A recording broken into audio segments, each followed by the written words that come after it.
Et ce qui m'a beaucoup plu, c'est qu'on plonge sans concession dans un roman qui donne une vision d'Israël totalement différente de celle qui peut être donnée par les médias, en particulier français. Donc pour nos amis Olim Hadashim, oui, c'est un roman policier, c'est une certes, découverte mais en même aussi temps, d'Israël. Complètement.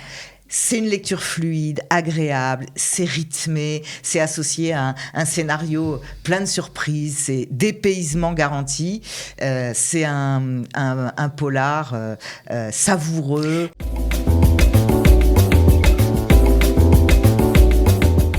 Vous connaissez bien sûr l'émission hebdomadaire Le Sefer du libraire présentée par Nathalie Hirschsprung. Aujourd'hui, nous allons parler d'un livre écrit par un Israélien, Yonatan Sagiv. Ça s'appelle Le silence est d'or et on est ravis de mettre la littérature israélienne en lumière ce matin. Bonjour Nathalie. Bonjour Cathy. Alors un très joli livre qui vous a beaucoup plu. Alors, je dirais pas joli parce que c'est pas le terme. Bon, un livre. C'est très décoiffant. Voilà, c'est ça. Yonatan Sagiv, j'adore. Donc, c'est traduit de l'hébreu par Jean-Luc Alouche, paru aux éditions de l'Antilope le mois dernier, publié en partenariat avec Academ.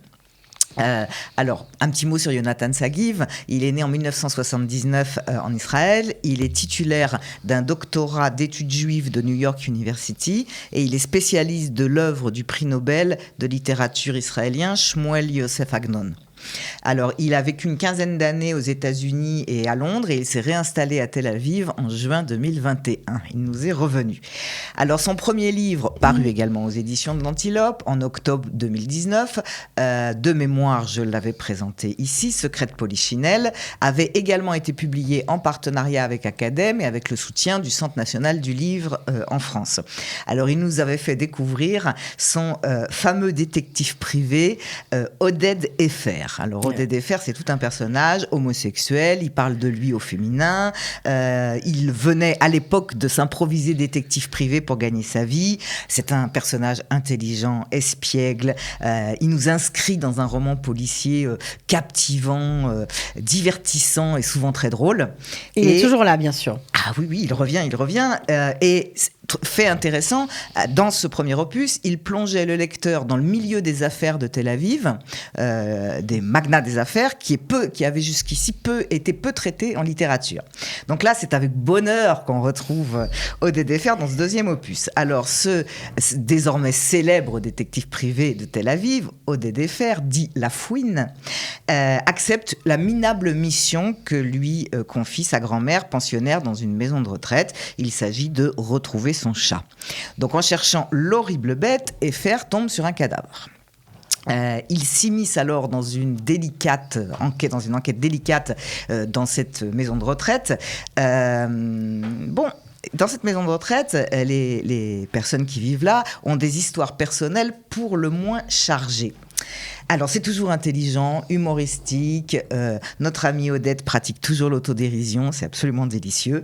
Et faire pénétrer le lecteur dans une maison de retraite, un établissement pour personnes âgées, ça comporte aussi une bonne dose de charge émotionnelle parce que nous sommes dans un pays qui est constitué de tas de gens qui viennent d'ailleurs. Bien sûr. Avec des histoires, avec leurs histoires. Chacun est une histoire ici. C'est bien connu, tout le monde le sait. C'est vraiment lumineux d'avoir construit ce scénario à l'intérieur d'une maison de retraite.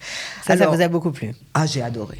Je l'ai dévoré. Alors, notre détective, il se rêve en Hercule Poirot, mais pour l'instant, il est dans la dèche et il n'a pas une affaire à se mettre sous la dent. Donc, Oded, il va devoir arpenter les locaux de la maison de retraite pour tenter de mettre la main sur le maudit matou en vadrouille. Il va interroger les voisins de chambrée. Il va donc, avec l'excuse de rechercher ce matou, il va pas sympathiser, mais interroger le personnel, interroger toutes les personnes qui vivent là-bas. Il va rentrer dans les arcanes de cette maison de retraite. Complètement, se familiariser avec les lieux, avec les gens, et aussi avec l'aide de quelqu'un qui est à l'extérieur,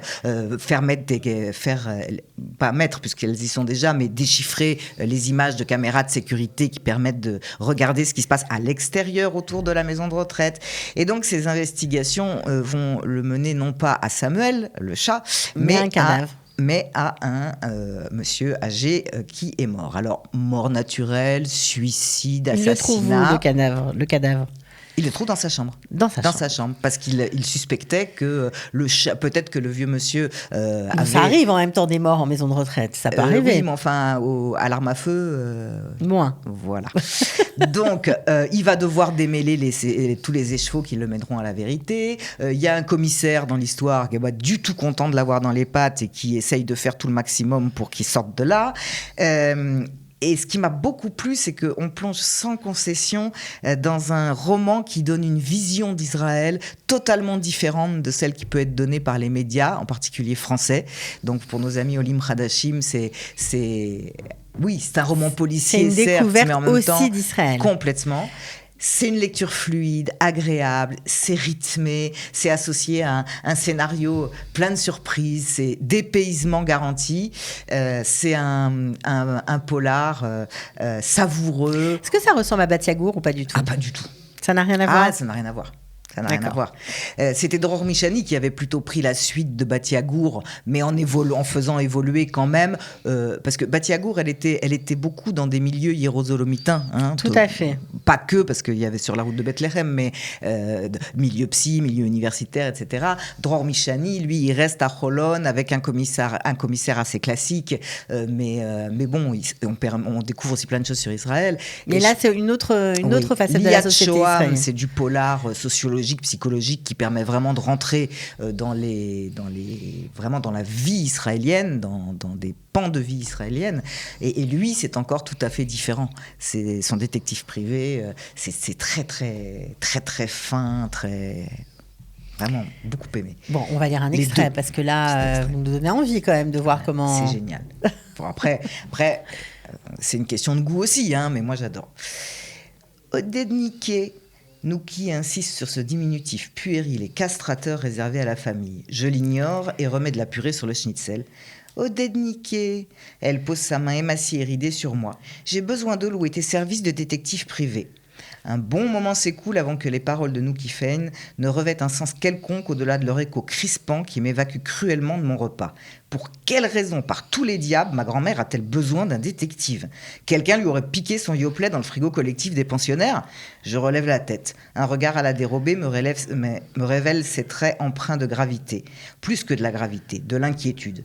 Mon estomac rachitique se tord sous l'émotion. Se peut-il qu'après des mois d'un Sahara de désœuvrement, une véritable enquête tombe enfin dans mon escarcelle ? Ma grand-mère veut-elle que je me lance à la recherche d'une collection d'art volée à notre famille en Roumanie pendant la Shoah ? Soupçonne-t-elle, tout comme moi, Carmela Meiri, la cuisinière en chef de la maison de retraite, d'être la complice d'un réseau européen de fourgues de viande de cheval ? Veut-elle que je retrouve pour elle le fruit illégitime de ses entrailles qu'elle a mis au monde en secret, alors qu'elle n'était qu'une jeune fille pendant les années 1950 dans ce pays arriéré qui était Israël ? Je veux que tu retrouves mon chat, murmure Nouki en souriant. Ok, donc j'espère que ça vous aura donné envie de lire Yonatan Sagiv. Voilà, un très joli livre, Le silence est d'or. Je suis sûre qu'il y aura beaucoup de passages à la librairie pour venir l'acheter. En tout cas, merci d'avoir été avec nous. On se retrouve la semaine prochaine. La semaine prochaine, Cathy. Voilà.